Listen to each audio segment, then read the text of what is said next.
नमस्कार दोस्तों, हमारे ऑनलाइन यूट्यूब चैनल दृष्टिकोण विमर्श में आपका स्वागत है। तो आज हम लेकर के आए हैं यूपी टेट के लिए 10 मोस्ट इम्पॉर्टेंट क्वेश्चन पर्यावरण के पोर्शन के लिए। तो आइए देखते हैं कौन कौन से क्वेश्चन हैं। उससे पहले प्लीज़ हमारे चैनल को लाइक करिए, शेयर करिए और सब्सक्राइब करिए, ताकि आपको समय समय पर बहुत ही ज़रूरी अपडेट मिलता रहे जो आपकी परीक्षा में सही योगदान करे, आपको सफलता दिलाए। तो सबसे पहले शुरुआत करते हैं पहले क्वेश्चन से। 31 अक्टूबर से 13 नवंबर तक COP26 का आयोजन स्कॉटलैंड के किस शहर में किया गया? तो ये ध्यान रखिएगा, दो चीज़ें याद हो जाएंगी, किस शहर में किया गया है, किस देश में किया गया है और कब से कब तक चला है। तो 31 अक्टूबर से 13 नवंबर 2021 तक ये चला है। ऑप्शन ए है पेरिस, ऑप्शन बी है दिल्ली, ऑप्शन सी है मॉस्को, ऑप्शन 4 है ग्लासगो। तो आइए देखते हैं सही आंसर क्या है। कोप का मतलब होता है कॉन्फ्रेंस ऑफ पार्टीज। तो सही आंसर इसका डी है, ग्लासगो में। अभी हाल ही में ग्लासगो में ये हुआ है आयोजित। आइए नेक्स्ट क्वेश्चन पे आते हैं। हाथी परियोजना की शुरुआत कब की गई? Option A 1992, option B 1973, option C 2006, option D 1986। तो इसका भी सही आंसर देख लेते हैं। इसका सही आंसर है ऑप्शन ए, हाथी परियोजना की शुरुआत 1992 में की गई थी। आइए अगले क्वेश्चन पे चलते हैं। निम्नलिखित में से खरीफ की फसल कौन सी नहीं है? तो पहला है, उससे पहले एक ध्यान रखिएगा, क्वेश्चन को हमेशा हाँ या नहीं वाले क्वेश्चन को ध्यान से पढ़ा करिए। कई बार हाँ न पूछ करके नहीं लिखा रहता है, तो इसका बहुत ध्यान रखिएगा कि खरीफ की फसल कौन सी नहीं है। ऑप्शन ए चना, ऑप्शन बी मूंगफली, ऑप्शन सी चावल, ऑप्शन डी कपास। तो इसका सही आंसर है, जल्दी से आप ही लोग बताइए कौन सा इसका सही ऑप्शन है। आप कमेंट करके बता सकते हैं। तो ऑप्शन ए चना। चना खरीफ की फसल ना होकर के रबी की फसल है। अब अगला क्वेश्चन है, किस तत्व की उपस्थिति के कारण क्लोरोफिल का रंग हरा होता है? आइए ऑप्शन देख लेते हैं। अगर परीक्षा में पूछता है कि पत्तियों का रंग हरा किस कारण होता है, तो क्लोरोफिल के कारण। लेकिन क्लोरोफिल का रंग हरा होता है ये किस चीज के कारण होता है? तो ऑप्शन ए है lead, option B sodium, option C magnesium, option D nitrogen. सही ऑप्शन वो है सी है, मैग्नीशियम के कारण होता है, ना कि लेड के कारण। चलिए अगले क्वेश्चन पे आते हैं।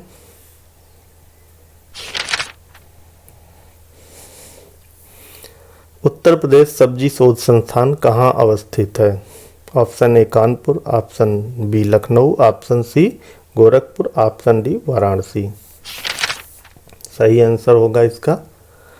अभी दिसंबर में ही 14 से 16 दिसंबर के बीच में वहाँ पे इंटरनेशनल कॉन्फ्रेंस ऑर्गेनाइज होने जा रही है, इसलिए मोस्ट इम्पॉर्टेंट क्वेश्चन है ऑप्शन डी वाराणसी। आइए नेक्स्ट क्वेश्चन। 1973 में चिपको आंदोलन की शुरुआत किसने की थी? पहला ऑप्शन है चंडी प्रसाद भट्ट, दूसरा है सुंदरलाल बहुगुणा, तीसरा है कामरेड गोविंद सिंह और चौथा है श्रीमती गौरा देवी। ये चार के चारों लोग चिपको आंदोलन से संबंधित हैं, लेकिन इस आंदोलन की शुरुआत किसने की है ये हम देख लेते हैं। इसका सही आंसर क्या है? तो इसका सही आंसर है ऑप्शन बी सुंदरलाल बहुगुणा। आते हैं अगले क्वेश्चन पे। हमारे पर्यावरण में ऑक्सीजन की मात्रा कितने प्रतिशत पाई जाती है? तो ऑप्शन ए है 21%, ऑप्शन बी 78%, ऑप्शन सी 20% और ऑप्शन डी है 23%। हमारे पर्यावरण में 78% जो है वो नाइट्रोजन की मात्रा होती है, ना कि ऑक्सीजन की। तो इसलिए एक चीज़ आप ये याद रखिएगा। और सही आंसर हम देख लेते हैं क्या है। तो हमारे पर्यावरण में ऑक्सीजन की, वैसे अगर आप सारी गैसों का देख सकें तो बहुत अच्छा होगा। ऑप्शन ए इसका सही आंसर है कि 21% ऑक्सीजन पाई जाती है पर्यावरण में, वायुमंडल में। फिर आते हैं अगले क्वेश्चन पे। भूकंप की तीव्रता मापने की इकाई कौन सी है? इसमें दो तरीके के क्वेश्चन पूछते हैं कि भूकंप की ताकत मापने की इकाई और तीव्रता दोनों अलग अलग चीज़ हैं, तो यहाँ क्वेश्चन में तीव्रता पूछा गया है। तो उसका सही ऑप्शन देख लेते हैं। उससे पहले मर्केली स्केल है, सिस्मोग्राफ, रिक्टर स्केल और डेसिबल। सही आंसर इसका ऑप्शन सी है, रिक्टर स्केल पर तीव्रता भूकंप की मापी जाती है।